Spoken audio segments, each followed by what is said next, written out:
Fico imaginando o coração de Nossa Senhora, primeira vez que Jesus pegou o seu corpo consagrado, o seu vinho consagrado, e deu para sua mãe comungar. E Nossa Senhora acreditou, ela não duvidou da presença real de Jesus na hóstia consagrada. Nós estamos vivendo um mundo, meus irmãos, que as pessoas estão perdendo a fé, as pessoas estão deixando de crer, de adorar nosso Senhor do Santíssimo Sacramento. Quando Jesus disse: eis que eu estarei convosco todos os dias, não é meramente para nós católicos uma presença espiritual, uma presença mística, fantasmagórica. Não, é uma presença real. O Senhor está conosco no Santíssimo Sacramento do altar. Por isso que para nós não há nada mais sagrado que a celebração da Eucaristia, porque é na Santa Missa que Ele se faz presente, e presente de um modo extraordinário, não para ser adorado, também para isso, mas principalmente para ser o nosso alimento. Nós podemos não apenas tocá-lo, mas nós podemos comê-lo. Ele é o nosso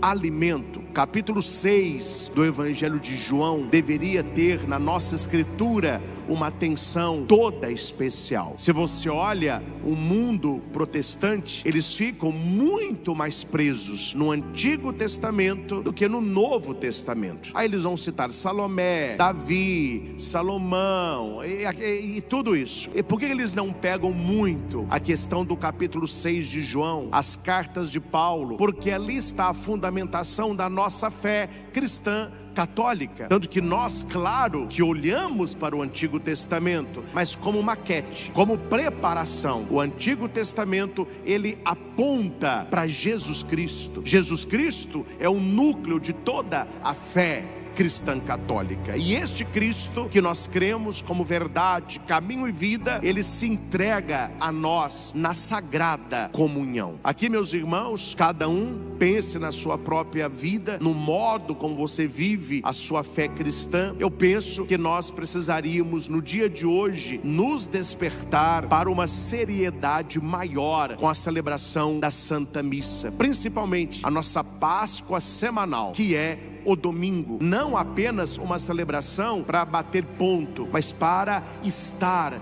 com o Senhor, para conhecer o Senhor, aprofundar a nossa fé, seja na palavra, no catecismo da igreja, sobre a presença real de Jesus na Eucaristia. E aqui, meus irmãos, eu não temo, porque quem fala a verdade não merece castigo. É notório, é uma problemática que a igreja terá que enfrentar. É notório, pelo menos para mim que sou padre, no meio da assembleia, as pessoas que não têm uma fé eucarística. Elas vão à missa, elas participam da Eucaristia, mas o modo como elas se comportam, a maneira como elas se vestem, começando por aí, e o que a gente vê acontecendo no meio da missa, certas pessoas estão totalmente desconectadas daquilo que é o mistério da Eucaristia, o mistério da celebração da missa. Então nós devemos buscar isso numa vida de oração, indo aos textos da Santíssima Eucaristia, ter na nossa casa o catecismo da igreja e ler e estudar a presença real de Jesus. Sempre que a igreja nos propõe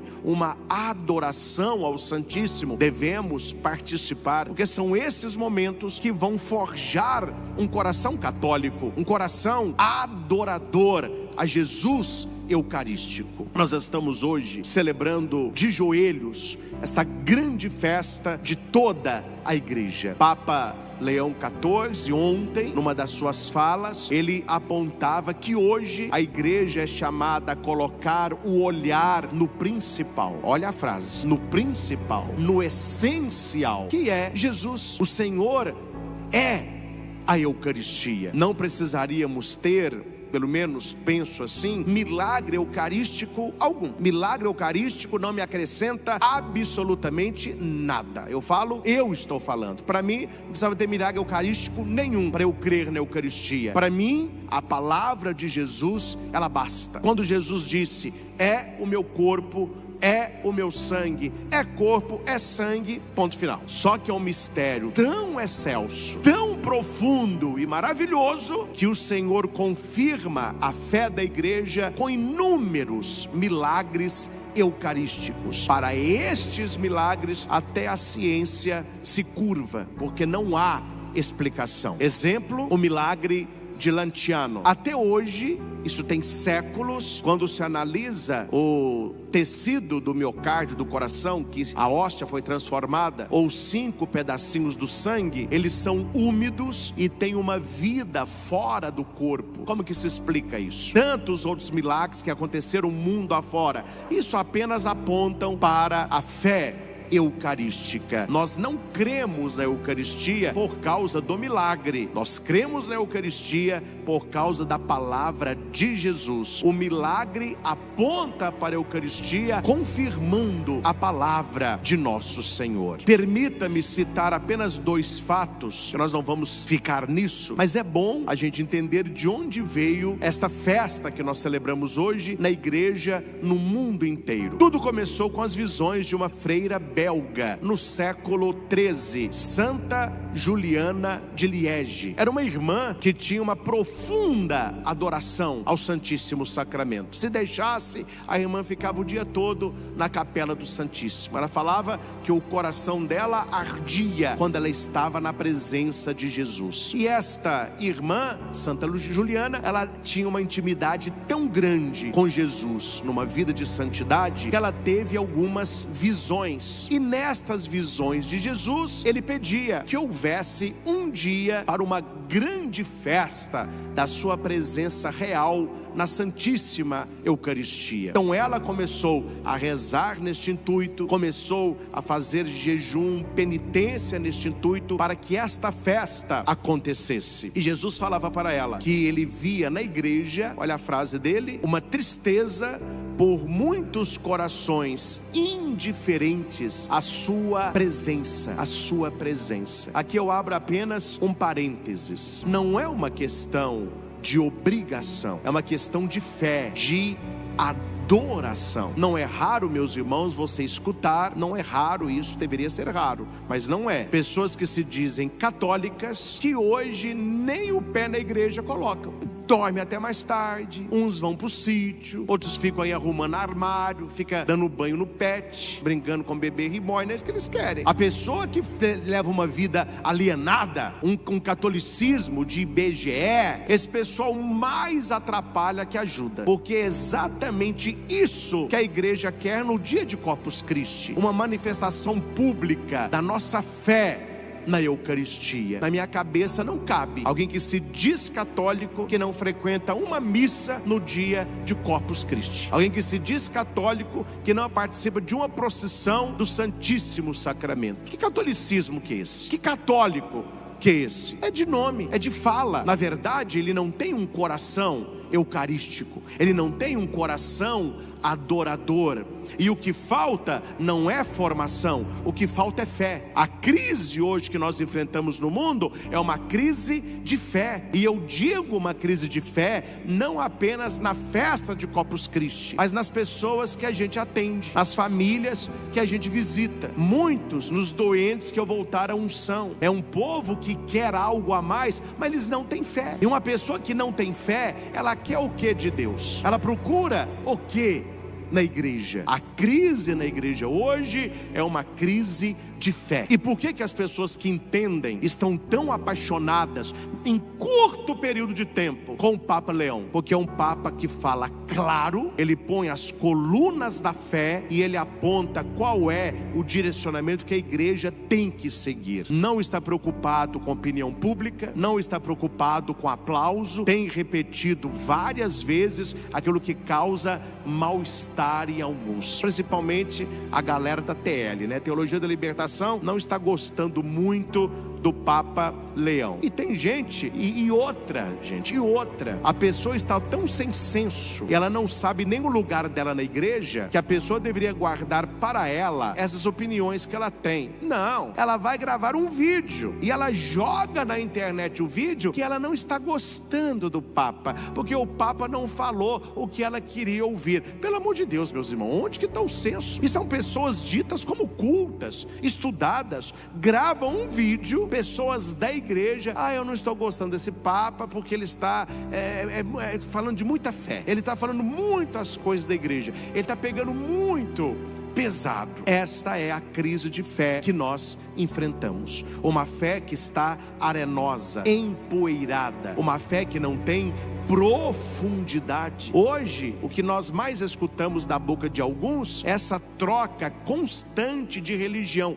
que ninguém entende isso. Como que a pessoa, isso na minha cabeça não cabe, como que a pessoa troca uma religião? Como que a pessoa troca a sua fé? Uma pessoa que já foi batizada, já recebeu a Sagrada Comunhão, já fez confissão, já recebeu a crisma: não, mas eu mudei, para ela a religião parece cueca e sutiã, vamos trocar. Eu não, na minha cabeça não cabe isso. E não cabe, além do mais, será que as pessoas que se dizem ex-católicas foram católicas um dia? Eu duvido, porque não há como uma pessoa abandonar a Eucaristia para seguir seja lá o que for. Então notem, a crise é de fé. Ela participou de missa, recebeu a comunhão, mas não entendeu o que era a Eucaristia, não entrou no âmago da igreja. Pessoas que dizem: eu amo Nossa Senhora, Maria, minha mãe. Aí depois sai da igreja católica, quebra as imagens, arrebenta terço, não pode nem...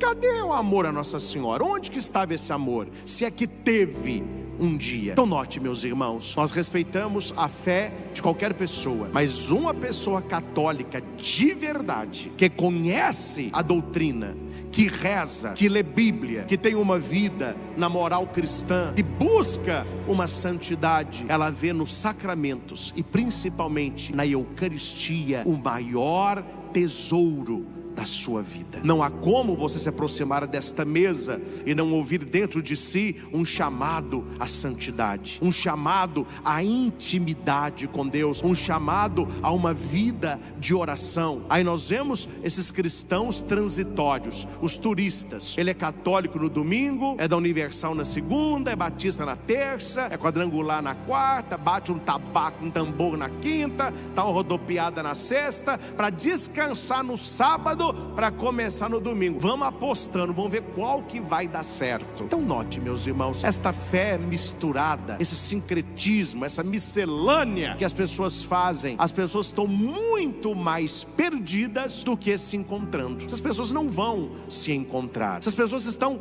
perdidas na espiritualidade. E muitas vezes, muitos não procuram um encontro verdadeiro com Deus, um encontro de conversão. As pessoas procuram aonde elas podem ouvir o que elas querem escutar, aonde elas serão aplaudidas e não chamadas à conversão. Eu falava para vocês, os que acompanharam em casa, aqui no santuário, no dia da Santíssima Trindade, que foi domingo agora, e eu lia no catecismo da igreja, para não falar que sou eu que estou dizendo, quando é que a Santíssima Trindade se revela a uma pessoa? Quando é que Deus transforma, une, santifica a vida de uma pessoa? Quando é que Deus, ele habita em mim? O catecismo diz: para os homens que se afastam do pecado. O que nós temos visto hoje? Pessoas que estão no pecado, não querem abandonar o pecado, sabem que é pecado, orgulham do pecado, mas vão na igreja pedir bênção e reclamam que não têm intimidade com Deus, reclamam que não vivem na graça de Deus. A igreja já nos ensina: é impossível ter comunhão com Deus quem está no pecado, principalmente o pecado mortal. Algo que talvez nem todos o saibam: a missa é para todos, a comunhão para quem está preparado. A missa é para todos, a comunhão para quem está preparado. Há inúmeras situações que a pessoa ela está impedida de comungar, e nós temos visto hoje, claro que as coisas mudaram, graças a Deus, mas para uma acolhida maior, a igreja parecesse mais simpática e boazinha, não é? Parece que a comunhão ela é liberada independentemente da vida da pessoa, e não é assim. Uma pessoa que está num pecado mortal, ela não pode comungar. Uma pessoa que não acredita na presença real de Jesus na Eucaristia, ela não pode comungar. Uma pessoa que traz ódio no coração, desejo de maldade, essa pessoa está impedida da mesa da comunhão. Jesus disse: olha, se você está trazendo a tua oferta para o altar e lembrar que alguém tem alguma coisa contra você, largue essa oferta aí, vai procurar a pessoa, se reconcilia com a pessoa, aí você vem e oferta, aí Deus vai aceitar. Meus irmãos, a igreja sempre foi clara que ela é a favor da vida, da concepção até a morte natural. Pessoas que são defensoras abertamente de matar uma criança no ventre da mãe, essa pessoa ela está impedida de comungar, e a pessoa ela é a favor disso, mas ela comunga com a consciência tranquila. Pessoas que frequentam o espiritismo estão impedidas de comungar, não pode comungar. A pessoa levanta e comunga. Então veja, das duas uma, ou ela não leva a fé a sério, ou ela não sabe o que é a Eucaristia. Eu acho que é mais a segunda. Ela não sabe o que é a Eucaristia. Deve ser um pãozinho bento, uma lembrança, alguma coisa assim, né? Assim, mas não é Jesus,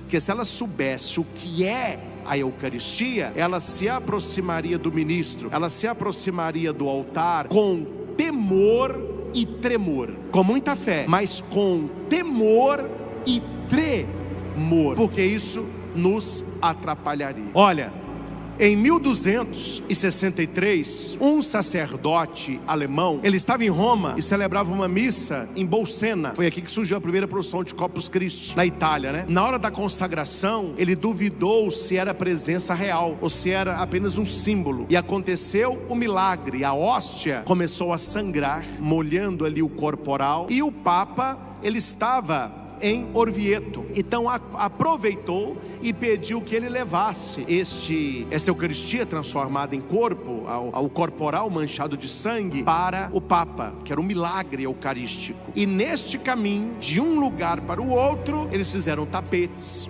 enfeitaram as janelas. Foi a primeira procissão de Corpus Christi. As pessoas acreditavam que realmente estava passando na mão daquele padre um milagre da Sagrada Comunhão. Aí mais à frente, o Papa Urbano IV, sabendo do ocorrido, em 1264, colocou a festa do Santíssimo Sacramento para a igreja no mundo inteiro. Então, desde o primeiro século, nós acreditamos na Eucaristia. Agora, essa festa de Corpus Christi, essas grandes procissões acontecem a partir de 1264, para que a igreja pudesse mostrar ao mundo a sua fé. Aqui não é uma questão de você tem que acreditar, não. Aqui é uma questão, nós acreditamos. Não é você, não. Nós acreditamos. Por isso, a procissão na rua, o tapete, banda de música, som. Para aqueles que não são cristãos, católicos, olham e falam assim: mas o que é isso? Alguém fala: não, é a procissão de Corpus Christi. É a fé da igreja católica. Todos os católicos acreditam que naquela hóstia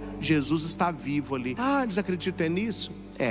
Esse é o sentido da festa. Aqueles que acreditam confirmam a sua fé. Aqueles que não acreditam são chamados também ao berço da igreja. Permita-me, meus irmãos, por último, isso é muito importante, e você que está em casa, muita atenção. Claro que não tem tempo hábil para eu fazer um estudo profundo, mas eu vou passar rapidamente na história da Eucaristia na Bíblia, porque isso que eu vou dizer aqui, o católico deveria saber na ponta da língua. Você não precisa saber o versículo decorado, mas a história da Eucaristia seria bom estar claro na nossa cabeça. Eu não vou aqui voltar ao Antigo Testamento, porque tem pano para manga, mas no Antigo Testamento, se você pega o Êxodo, a saída do Egito para a terra prometida, aquela ceia que eles fizeram à noite com o cordeiro sendo enfeito, passar o sangue no umbral, depois ao modo como eles lidavam com o Santo dos Santos, o templo de Salomão, tudo isso mostra a liturgia católica. Por isso que tudo que a igreja tem hoje vem desses tempos, o próprio ambão que é de pedra, o altar, os sinos que são os gonzos, o turíbulo que é usado, até o turíbulo com incenso, o símbolo é a Trindade. Então é uma história longa. Mas no Novo Testamento, em Jesus, nós temos a plenitude daquilo que era o anúncio ou prefiguração do Antigo Testamento. Veja que quando o povo está com fome e eles falam com Moisés: nós devíamos ter ficado no Egito, lá nós tínhamos cebola, agora nós saímos de lá para morrer de fome aqui no deserto? Aí Moisés intercede e Deus fala: olha, à tarde eles vão comer carne, de manhã pão. Aí à tarde, fequetante codornizes, umas codorninhas, eles comeram as codornas. De manhã, quando eles acordam, em cima da relva tinha com os grãos, com o sabor adocicado. Eles não sabiam o que era. Eles perguntavam, né? Manru, manru, manru é o que é isso? Que tem no português, maná. Aí Moisés vai dizer: este é o pão que desceu do céu. Olha, é muito claro. Carne num dia anterior, pão no dia posterior, tudo aponta, né? Eles estavam com sede, reclamaram com Moisés. Deus manda Moisés ferir a rocha. Aí ele pega o cajado, fere a rocha cospe água. Homens, mulheres beberam, saciaram as crianças, animais. Quem que é esta rocha? É Cristo, né? A igreja construída, ele é a pedra angular. Quando Jesus morre na cruz, eles enfiaram a lança no coração de Cristo. Ali jorrou sangue e água. Esta rocha que cuspiu a água no sangue é a Eucaristia. Então tudo tem uma preparação para o discurso do capítulo 6. O capítulo 6 de João é o auge do capítulo eucarístico. É ali que Jesus vai mostrando a sua presença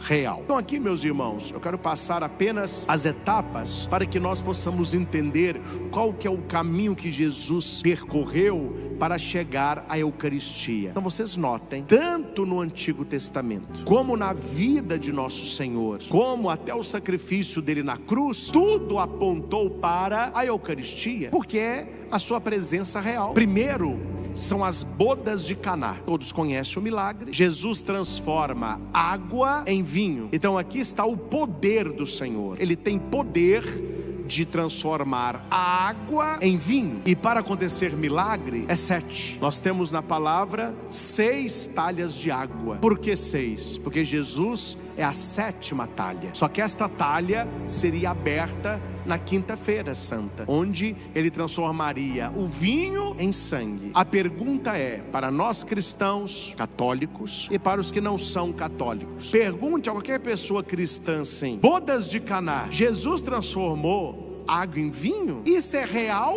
ou é simbólico? Todo mundo bate o pé. É real? É milagre. Jesus transformou água em vinho. A hora que o servo tirou da talha da água, a hora que o cara bebeu, ele falou assim: que delícia, maravilhoso, esse vinho é demais. Toda festa que eu vou, ele serve o bom vinho. Quando o pessoal está tonto, ninguém está sabendo mais nada, serve o vinho ruim. Essa é a primeira festa que eu vou, que o vinho melhor ficou para o final. Então todos acreditam que o milagre das bodas de Caná, ele é real. Segundo, João 6:11, a multiplicação dos pães. Como que nós vamos alimentar esta multidão que aqui está? Dê vós mesmos de comer. Senhor, como alimentar essa multidão toda não? O que é que vocês têm aí? Nós temos 5 pães e 2 peixes. 5 mais 2, aos 7 aí. Jesus pede para eles que se sentem. Jesus faz a prece, apresenta ao Pai, ele entrega para os discípulos. É interessante, os discípulos da igreja, ele entrega para os discípulos e eles que vão distribuir. Todos comeram, ficaram satisfeitos e sobraram 12 cestos. Por que 12? Porque eram 12 as tribos de Israel, são 12 os discípulos, e o número 12 lembra a igreja apostólica que recebeu de Jesus a Eucaristia. Se você pergunta para qualquer pessoa que tem fé em Jesus: mas essa multiplicação dos pães aconteceu mesmo ou foi simbólica? Não, é real. Ele é Deus, ele tem poder, ele fez um milagre da multiplicação, todos comeram. Isso é um milagre extraordinário. Jesus é Deus, ele tem poder. É poder, hein? Meu Deus, água em vinho, agora pão para essa multidão. Esse é o segundo ponto. Terceiro ponto, depois que Jesus multiplica o pão, ele pede, ele ordena aos discípulos que passe para outra margem. Ele não vai, ele fica rezando. Quando está de madrugada, Jesus vem caminhando sobre o mar. Eles acharam que era um fantasma, começaram a gritar, mas Jesus diz: sou eu. Se você pergunta para alguém que tem fé, qualquer cristão, Jesus andou pelo mar mesmo ou foi Iá? Todo mundo vai responder: não, ele andou pelo mar, ele é Deus, tem poder, meu filho, ele tem poder no seu corpo. Andar para o mar, para ele, isso aí é o de menos. Então ele transformou água em vinho, é verdade, não é simbólico, não. Então tá bom. Ele multiplicou pão, multiplicou, é simbólico, é real? É verdade. Então tá bom. Ele andou sobre a água, andou, ele é Deus, é isso, meu filho. Jesus é Jesus, então é verdade. Que coisa, é verdade. Aí nós vamos para o capítulo 6 de João, onde Jesus vai dizer: eu sou o pão vivo que desceu do céu. Quem comer deste pão viverá eternamente. Em verdade, ele insiste, eu vos digo: se não comerdes a carne do Filho do Homem e não beberdes o seu sangue, não tereis a vida em vós. Pois a minha carne é verdadeiramente uma comida, e o meu sangue verdadeiramente bebida. Aí você pergunta a um cristão não católico: bodas de Caná foi real ou simbólico? Real. Milagre. Glória a Deus. Multiplicação dos pães foi real ou simbólico? Real. Foi um milagre. Oh, maravilha. Jesus andando sobre as águas foi real ou simbólico? Real. E o capítulo 6, não, aí é simbólico. Aí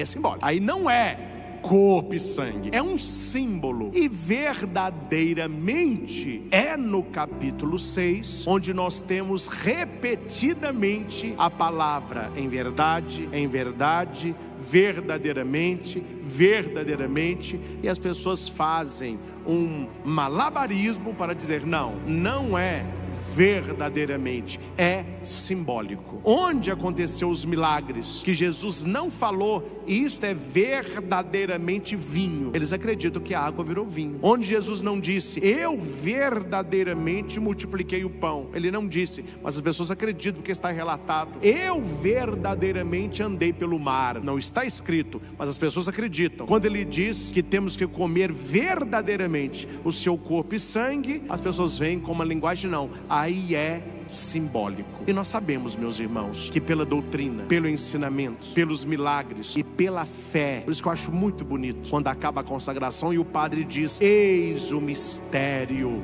da fé. Quem não tem fé não acredita. Quem não tem fé não acredita. E no capítulo 6 de João acontece algo muito enigmático, porque vai mostrar que quem não acredita na Eucaristia, na presença real de Jesus no pão e no vinho, ele haverá de abandonar a igreja mais cedo ou mais tarde, porque foi assim no capítulo 6. Não é de hoje que as pessoas abandonam a igreja: eu não acredito na Eucaristia. Não, quando Jesus começou a dizer: vocês vão comer o meu corpo, vocês vão beber o meu sangue, muitas pessoas se sentiram mal com o discurso e começaram a ir embora. Leia o capítulo 6 de João, gente. Tem que conhecer o capítulo 6 de João. E muitas pessoas começaram a ir embora. Os discípulos, incomodados com aquilo, falaram com Jesus: mestre, eles estão indo embora. Aí Jesus olhou: gente,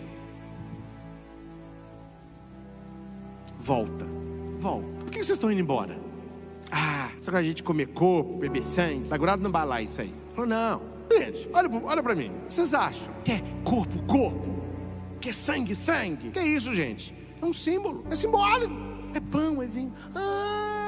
Ó, gente, volta, é símbolo. Esse é o sonho de muita gente, né? Esse é o sonho da galera. Mas não foi o que aconteceu. A hora que o povo começou a ir embora e os discípulos preocupados que o pessoal estava indo embora, Jesus, eles estão indo embora. Essa doutrina é dura. O pessoal não está aceitando muito negócio de comer seu corpo, beber seu sangue, não. Aí Jesus é firme, né? E Jesus não come, mas Jesus Aí Jesus olha para os 12 e diz: e vós não quereis ir embora também não? Se é para ir, meu filho, o rap é agora, a hora é agora. Porque para ficar comigo vai ter que acreditar na Eucaristia. Para ficar comigo vai ter que comer o meu corpo e beber o meu sangue. Quem quiser, pode ir embora. Tá vendo? Jesus, eles não pregam, né? Esses não pregam, não. E o povo indo embora e Jesus ainda saiu com os 12 na cabeça. Aí Pedro toma a palavra. Pedro falou: Senhor, a quem iremos? Só tu tens palavras de vida eterna. assim que eu gosto. Ou seja, essa frase de Pedro é enigmática, porque Pedro não disse: Senhor, nós vamos permanecer contigo, nós vamos comer o teu corpo e beber o teu sangue. Só que eles não estavam entendendo o discurso também não. Como que se entende um discurso desse? Como que se entende que nós vamos comer o corpo e o sangue? Imagina você com Jesus aqui, homem, 12 ali em volta, ele falou: olha, tem que comer o meu corpo. Como que a gente entende isso? Pedro não entendeu a doutrina da Eucaristia, mas ele tinha fé em Jesus. E ele vai responder: tu tens palavras de vida eterna. Tudo que o Senhor disse até hoje aconteceu. Os 12 estavam com ele, gente. Os 12 estavam com ele. Tudo que o Senhor disse até hoje aconteceu. O Senhor falou, a gente estava lá, tira a água e leva. Era vinho. Aconteceu. O Senhor multiplicou o pão, o Senhor falou, aconteceu. O Senhor andou sobre as águas, estava aquela tempestade. O Senhor lembra que eu fui andando assim sobre as águas? O início eu lembro, o final também não esqueci não. Afundei, né, Senhor? O Senhor segurou a minha mão. Mas o que eu lembro, quando a gente subiu no barco, o Senhor disse assim: cala-te! E o mar parou. A gente comentava entre nós: que palavra que esse cara tem? Ele manda até no mar. A gente viu. O Senhor mandou tirar a pedra e chamou Lázaro. O cara saiu andando. O Senhor tocou no filho morto da viúva de Naim. O menino levantou. O Senhor foi na casa de Jairo. A menina morta. O Senhor colocou a menina de pé. O Senhor tocou em coxo.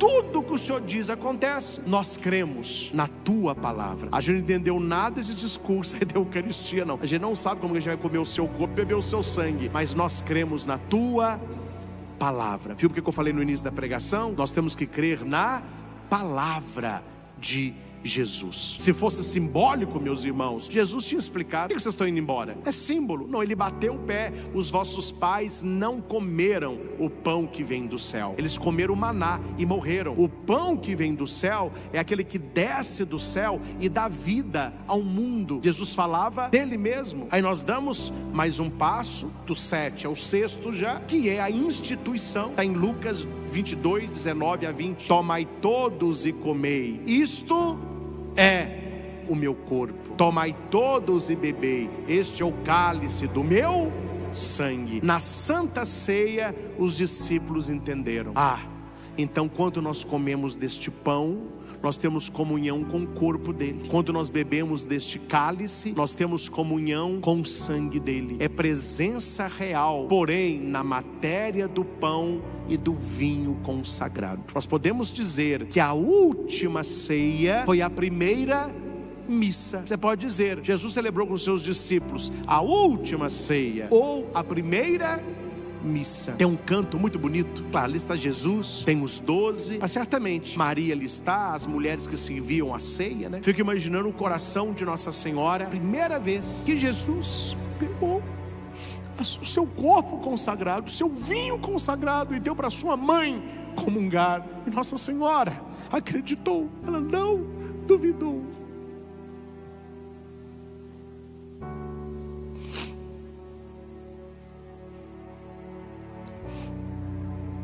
Da presença real de Jesus na hóstia consagrada.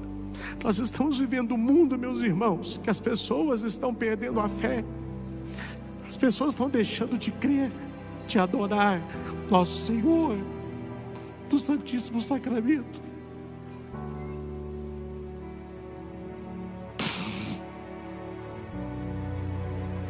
Isso tem que doer no nosso coração. Nós que somos católicos devemos honrar nosso Senhor, amá-lo do fundo do coração, celebrar com dignidade a Santa Missa, adorá-lo com toda a força do nosso coração e defender a nossa fé cristã católica.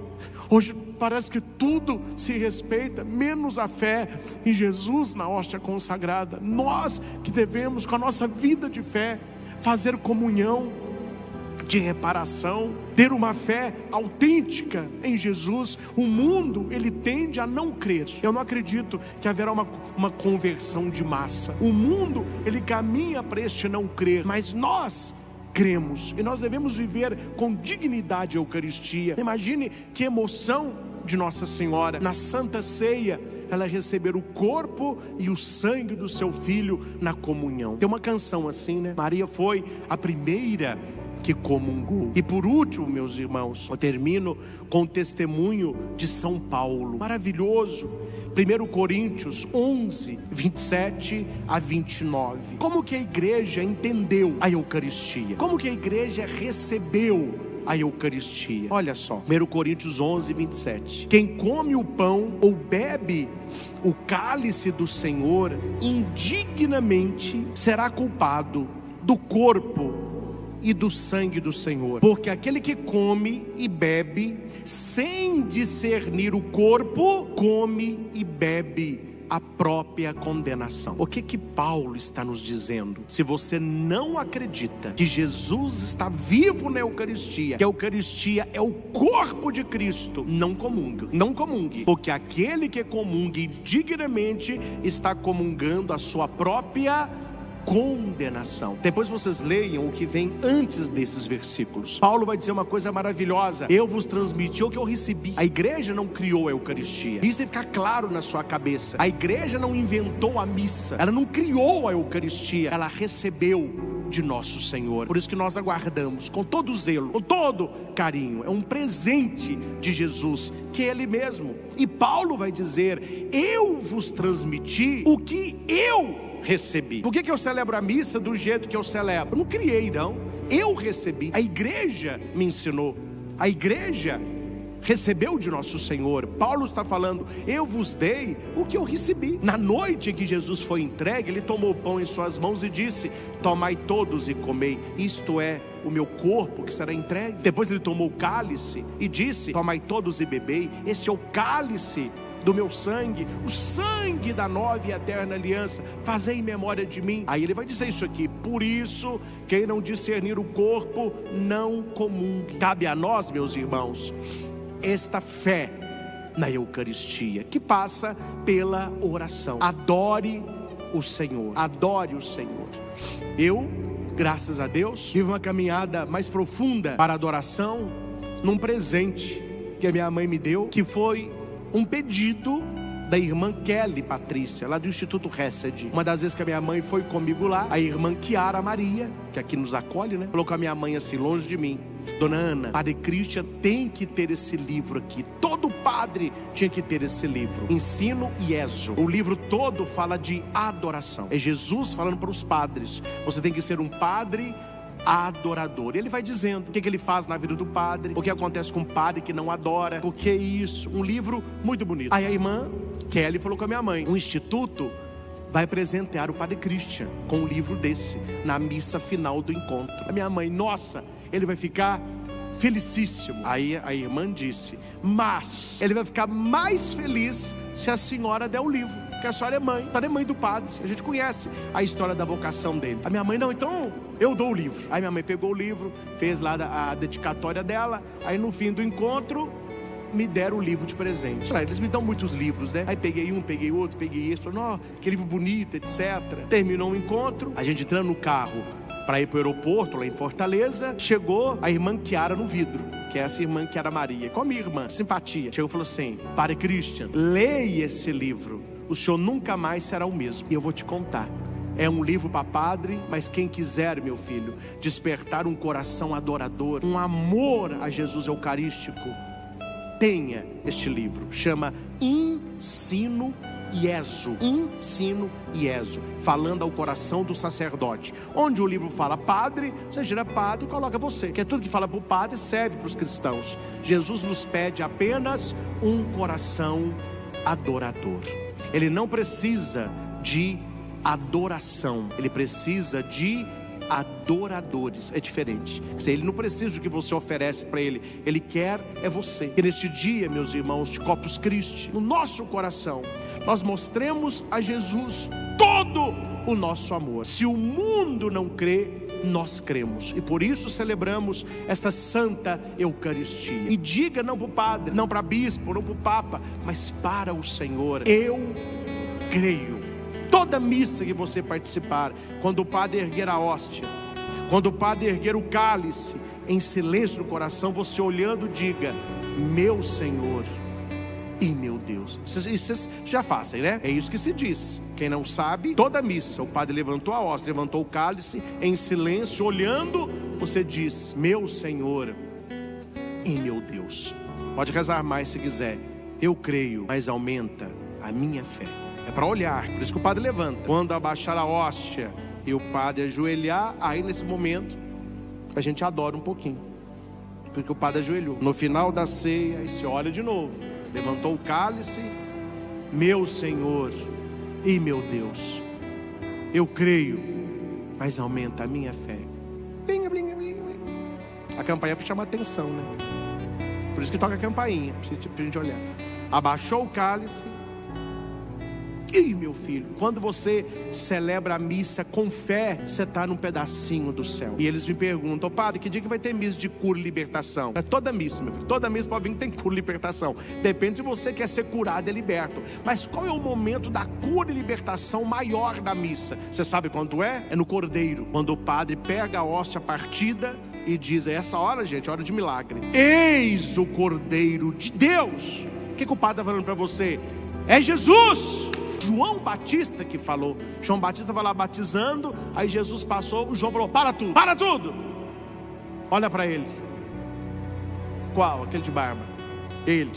Eis o Cordeiro de Deus que tira o pecado do mundo. Todo mundo olhou para Jesus, falou: então segue ele. Ele é o caminho, verdade e vida. A mesma coisa acontece na missa. Quando a hóstia está consagrada, o padre levanta e diz: eis o Cordeiro de Deus que tira o pecado. Essa hora, meus irmãos, o que você pedir, se for da vontade de Deus para a sua santificação, você recebe. É um momento de graça, porque quando o padre diz: eis o Cordeiro de Deus, o que o padre está falando? Aqui está Jesus vivo. E para nós é ainda mais tocante, porque você sabe, se fosse só para ver, já estava valendo. Mas eu vou comungar. Não é só ver o Cordeiro, ele vai se fazer um comigo. Ele vai fazer do meu coração o seu sacrário. Ele vai correr no meu sangue. Ele vai estar em mim. Gente, é graça demais. Quero finalizar com uma historinha pequenininha de um cara que não era cristão, nem católico, e foi conversar com um rapaz que era muito de igreja. Ele falou com ele assim: qual que é o seu Deus? Ele falou: Jesus.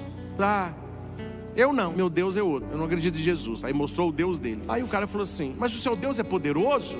Você é poderoso? O Deus é grandioso. Quando tem um tufão e arrebenta tudo, foi o dedo dele. Quando tem um maremoto e mata todo mundo, foi o sopro dele. Meu Deus é grande. Nisso passava um ministro. Olha a importância dos ministros, hein? Passava um ministro com a vela. Ele falou assim: espera aí. Ele ajoelhou, abaixou a cabeça. Aí o cara falou assim: o que é isso? Eu só faço isso aí pro meu Deus. Eu falei: é, exatamente. Que ele é um ministro, ele está levando comunhão para um doente, ele está levando a hóstia consagrada. É o meu Deus. Ele falou assim: é, meu filho, seu Deus é muito pequeno. Seu Deus é um pedaço de pão. Esse é o seu Deus. Para você ver, meu filho, o poder que meu Deus tem. Ele é tão poderoso, mas tão poderoso, que ele consegue estar presente num pedacinho de pão, o que o seu nunca poderá fazer. Este é o milagre da Eucaristia. É você olhar na sua mão. Olha, como dizia, você olhar na sua mão a hóstia consagrada e lembrar que um dia, quando Nossa Senhora pegou Jesus no colo, é o mesmo sentimento, só é sacramento, mudou a matéria. Maria pegou no neném, a gente pega no pão, mas é Jesus vivo na Eucaristia. Meus irmãos, uma coisa eu lhes digo, viu? Se essa fé na Eucaristia estivesse no coração de todos os católicos, não haveria hoje lugar no mundo que caberia os católicos para a celebração da Santa Missa. Isso aqui, meu filho, estava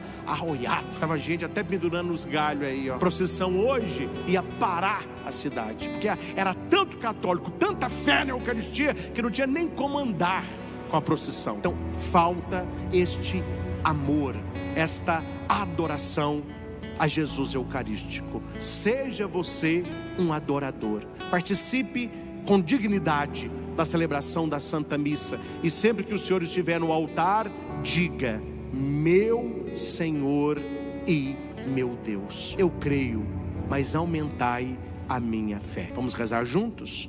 Meu Senhor e meu Deus. Eu creio, mas aumentai a minha fé. Graças e louvores se deem a cada momento ao Santíssimo e Diviníssimo Sacramento. Glória ao Pai, ao Filho e ao Espírito Santo, como era no princípio, agora e sempre. Amém. Queremos colocar aos pés de Jesus as nossas famílias. E de maneira os casais que estão conosco, ou que vão ouvir esta pregação durante a semana. Que esta pregação caia no coração desses casais. Graças a Deus, gente, eu tenho viajado o Brasil afora, e onde nós vamos, há casais que dizem: padre, o meu casamento foi restaurado pelas suas pregações. Se hoje eu tenho uma família abençoada, nós colocamos em prática o que o Senhor disse. O que salva casamento não é o que eu falo, é você praticar o que eu disse. Coloque em prática. A partir de hoje, blinde o seu casamento com o amor de Deus, e tudo terminará bem. Porque se Deus é por nós, quem será contra nós? Queridos irmãos e irmãs, de maneira especial, os casais. 3 frases que pode salvar o seu casamento. Essas 3 frases, elas são capazes de 3 coisas. São 3 frases capazes de 3 coisas. Primeiro, elas conseguem restaurar um casamento. Segundo, curar as feridas do coração. Terceiro, fortalecer a união. Quem não deseja isso?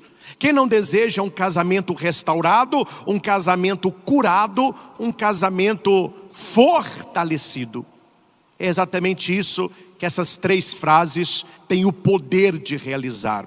E nós vamos refletir cada uma delas à luz da palavra de Deus, não é coisa da nossa cabeça.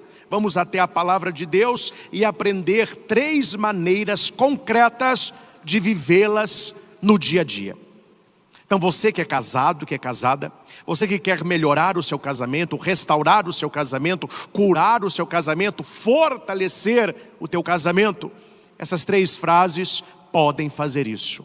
Qual é a primeira? Antes disso, abra sua Bíblia ou anote Colossenses 3:18.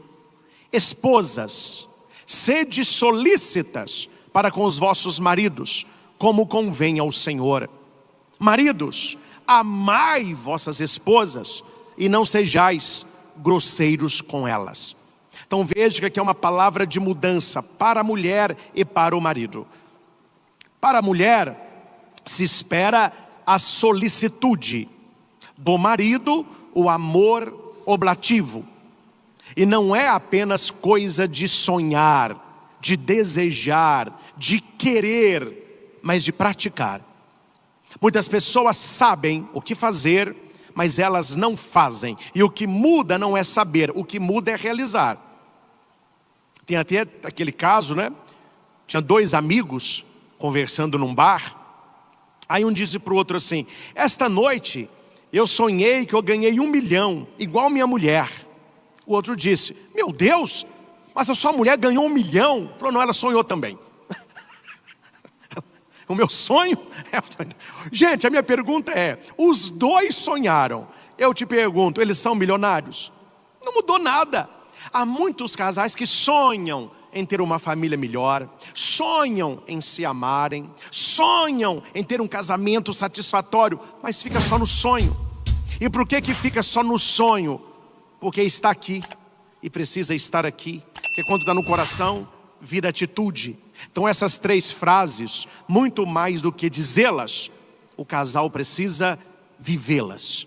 E qual é a primeira? A primeira é: eu estou errado. A mulher: eu estou errada. A humildade de reconhecer erros. Eu já conversei com casais onde a mulher me dizia: padre, meu marido não pede desculpa, ele nunca admite que ele está errado. Desde que a gente casou, na cabeça dele a errada sou eu, ele só está certo. Como que um casal desse será restaurado, fortalecido e curado? Talvez aconteça com ela. A mulher nunca reconhece que ela está errada. Tiago 5,16. Confessai os vossos pecados uns aos outros e orai um pelos outros, para que sejais curados. Quando você diz para quem você ama: eu errei, me desculpe, eu errei, me perdoe, ali não é uma atitude de humilhação, é uma atitude de cura. Deus quer curar o seu casamento, mas vocês precisam ter humildade de reconhecer os próprios erros. Nada destrói mais um casal que o orgulho. A pessoa sabe que ela está errada, mas ela diz: não vou dar meu braço a torcer, não vou aceitar que eu estou errado, não vou pedir desculpa, perdão nem pensar. Aí o diabo entra, né? O orgulho é próprio do diabo, e ele não quer que os casais sejam curados. Então ele não quer que você reconheça seus erros. Muitas brigas dentro do casamento são intermináveis. E quando eu falo brigas intermináveis, casais que brigam sem parar pelos mesmos motivos. Como que eu apagaria esta briga, este incêndio? Admitir o erro. Quando você admite que você está errado, você apaga o incêndio.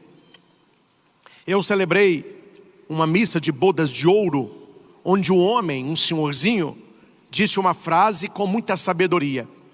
Eu pergunto para os noivos, né? O que vocês fizeram para chegar a 50 anos de casamento? Um dia, um senhor respondeu assim: padre, sempre que eu erro, eu digo para ela, eu errei. E quando ela erra, para acabar a briga, eu falo, não, fui eu que errei. A briga acaba. Ele é um sábio. Ele descobriu que quando você assume aquela culpa, mesmo talvez que não tenha, você está jogando água na fogueira. Quando você fica acusando o outro, você está jogando gasolina. Não se apaga fogo com querosene, com gasolina, com álcool. Não se apaga com água. Não, eu errei. Não vamos brigar quem errou, não. Eu brigo, eu errei. Acabou a discussão. Brigas intermináveis, porque ninguém assume o erro. Um coração humilde, ele se abre à reconciliação e à graça de Deus. 3 formas concretas de viver esta primeira frase no seu casamento. Eu errei. Primeira maneira, pare de justificar os seus erros. No momento de uma briga de casal, é normal a pessoa tentar se justificar. Foi por causa disso. Foi por causa daquilo. Ou, mas eu fiz isso, mas você fez aquilo. Não, isso não vai resolver. Para de justificar e assuma a sua responsabilidade. Segundo ponto, esteja aberto ao diálogo. Deixe o outro falar. Não fique interrompendo, deixa falar. A pessoa que está nervosa, ela quer falar, então deixa a pessoa falar. E ela fala, e fala. E você fica escutando, deixa falar. Falou. Você vê que à medida que ela vai falando, ela vai colocando a raiva para fora. Quando a pessoa acabar de falar, aí você vai dialogar, assumindo a sua culpa, mostrando talvez um outro ângulo daquela questão. Mas não tente se defender imediatamente. Deixa a pessoa desabafar. Escute sem interromper o outro. Mesmo que não seja verdade, deixe o outro falar. Terceiro ponto, peça ajuda a Deus.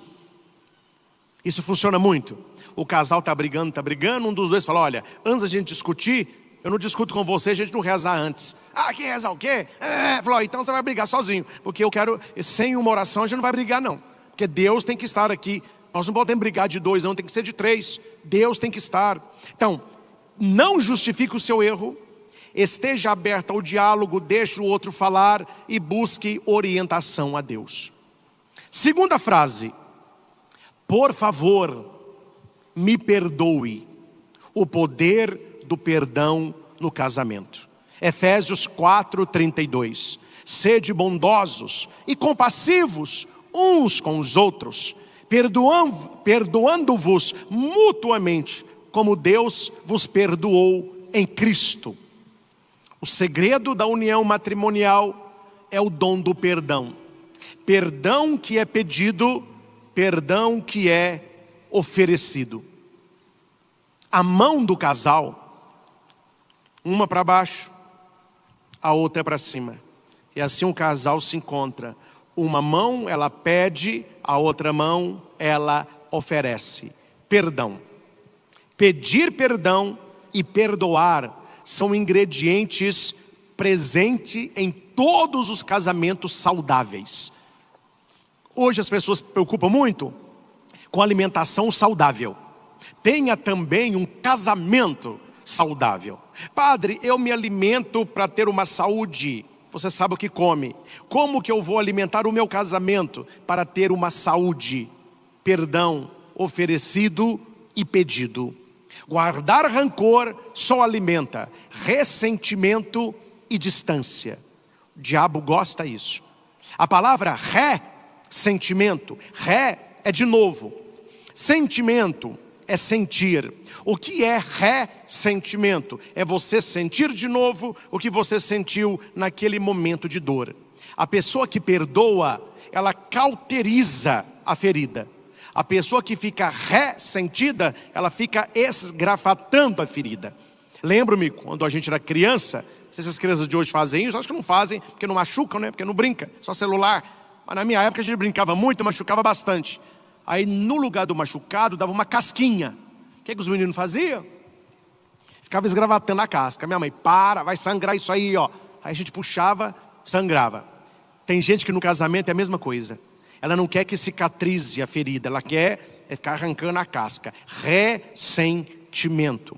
E qual é o fruto disso aí para o casal? Um só, distanciamento.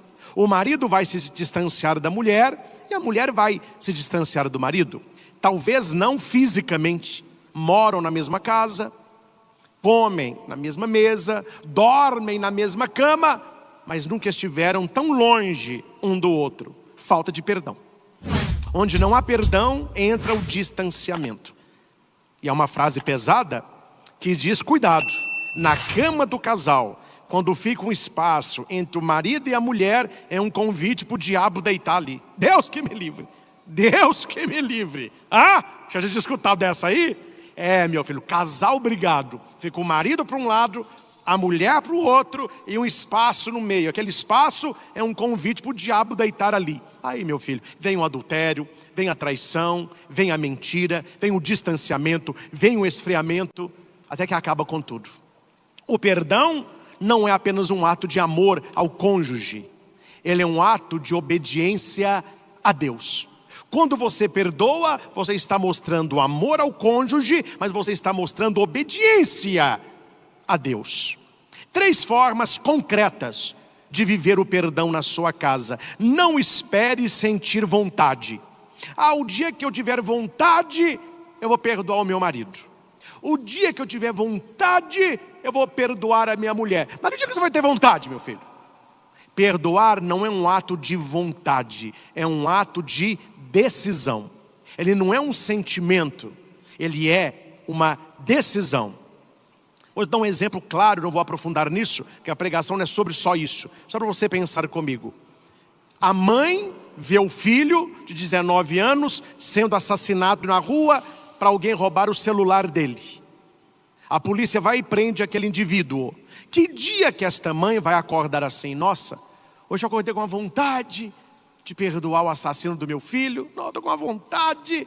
Que dia que ela vai acordar com vontade? Nunca, jamais.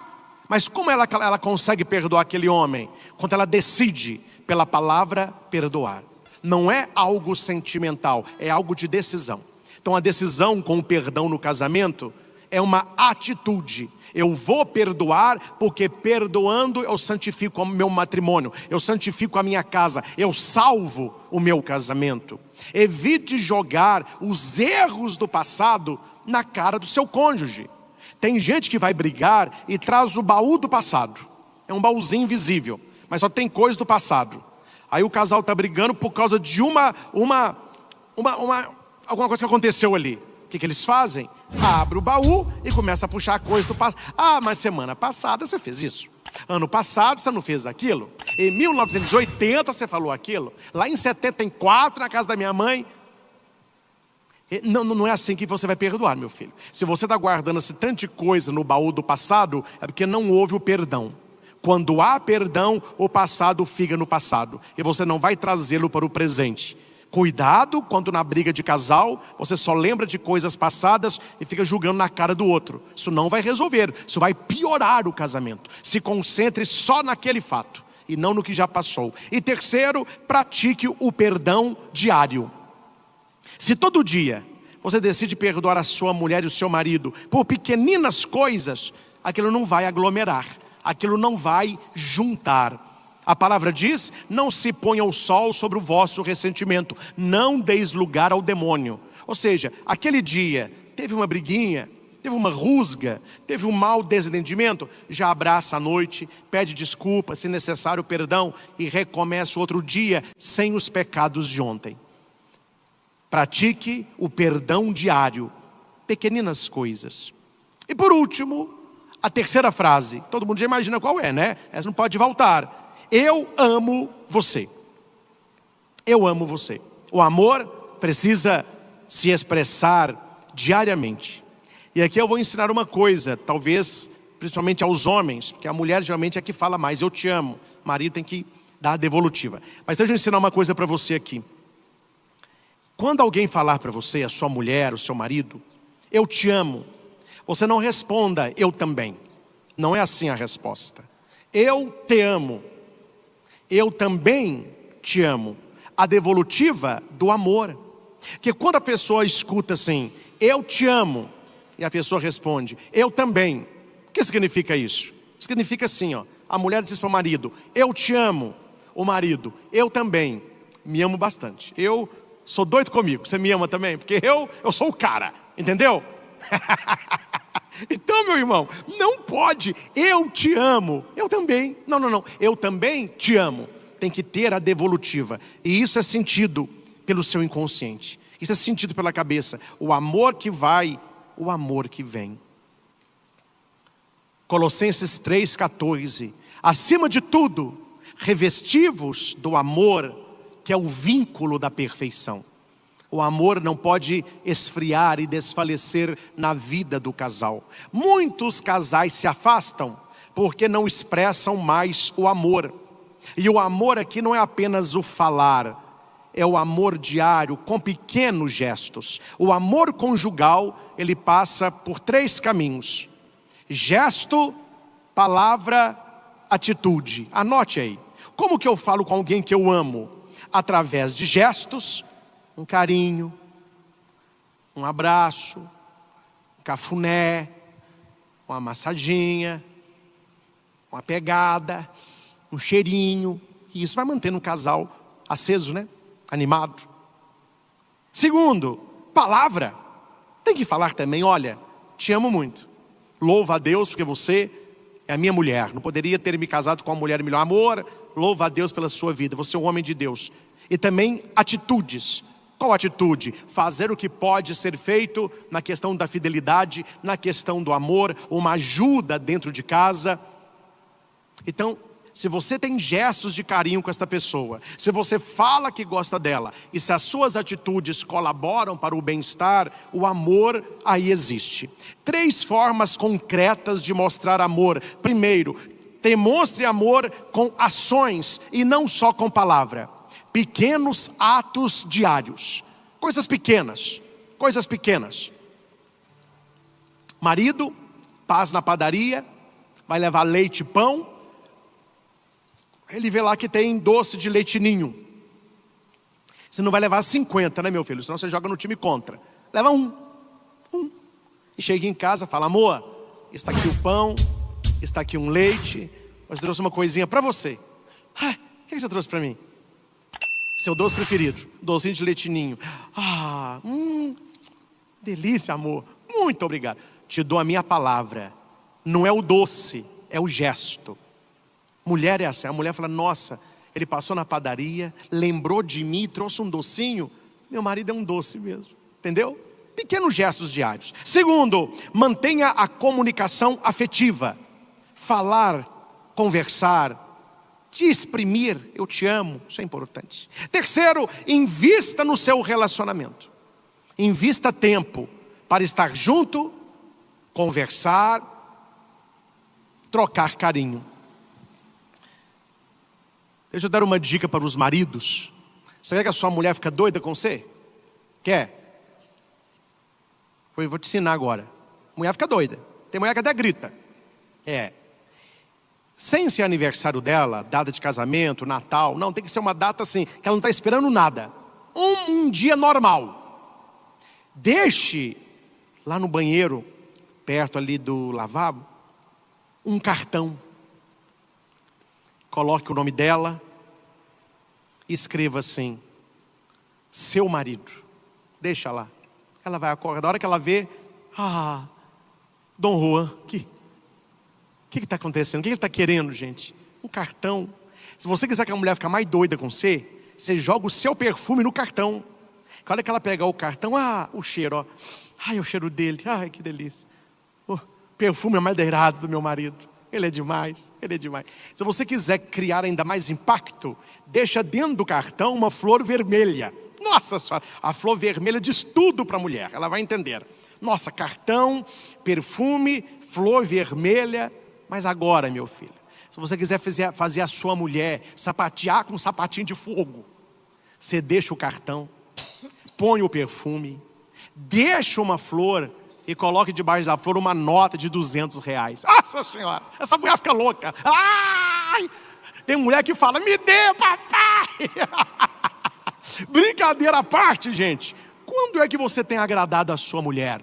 Quando é que você tem agradado o seu marido sem ser data festiva? Quem ama, cuida. Por isso tem muito casal terminando, porque eles não se cuidam.